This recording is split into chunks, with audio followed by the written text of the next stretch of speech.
I don't think that technology is to blame for all the demise of democracy and all the issues that we're having, but social media certainly is a very, very big factor. As we're looking into this future, starting with Facebook and other social media companies, we are seeing essentially the analysis by Samir Saran from ORF Foundation. He says basically democracies face a new adversary, technology. The very technology sometimes undermines the functionality of democracy. That's certainly been an accomplishment by Facebook, because that's the public sphere, right? A company of 3 billion. And what happens there, right? 30%, 40% actually of people around the world get their news from Facebook. But of course it isn't news, right? It is an algorithm.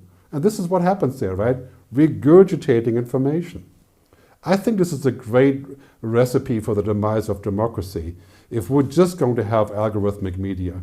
And this is why I think it's so ridiculous, for example, in the UK that the BBC is supposed to be unfunded in a few years. What a crazy concept. We need the opposite of that, right? We need more humans in here, right?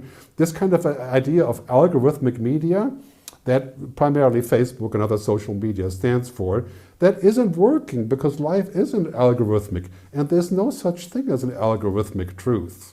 I mean, we're humans, right? We're not just data engines.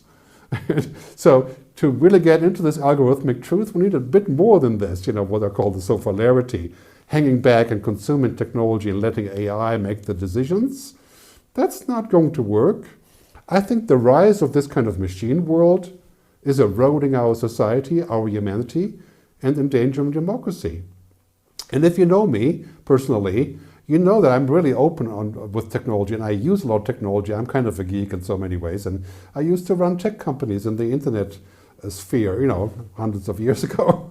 But, we need to find a balance. And I think part of that balance has caused us, because we've lost the balance, to lose track of what democracy is and what it means, right? Take fake news. Right?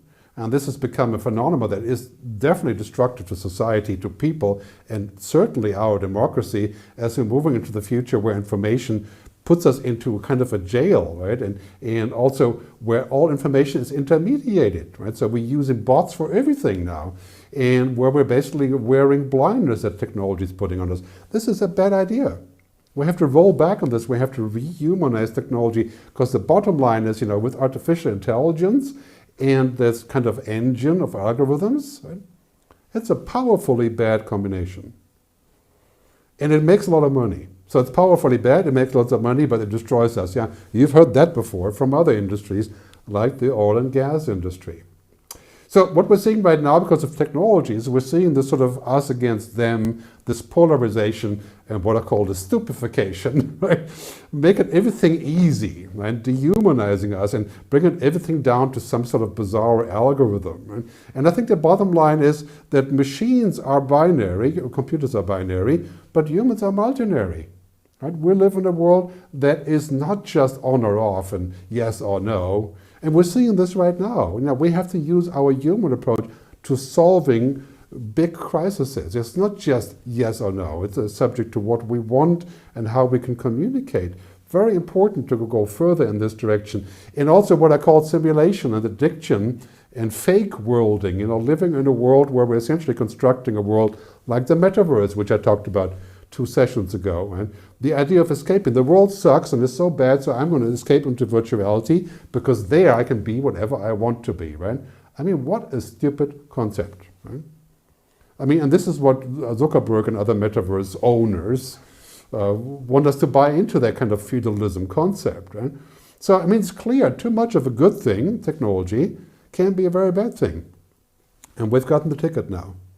We should use technology to support democracy, not to destroy it, not to create an algorithm that gives us false information and disinformation. Right? And this is, of course, the biggest problem, right? Disinformation and bad news and bad information moves 5 or 6 times as quickly as good information. That is just not good. And there's been a great book that I dove into, it just came out a couple of days ago, Richard L. Hazen, called Cheap Speech, right? And he argues that social media is giving us a way to speak cheaply and to blow our opinions all over the place, but being primarily destructive in the process. Right? And this is something we have to attack, and we have to really change social media. And a great article on Vox the other day, it's hard to be a moral person, and technology is making it harder. To which I would add, it's hard to be democratic and put energy into this. Technology is probably making that harder.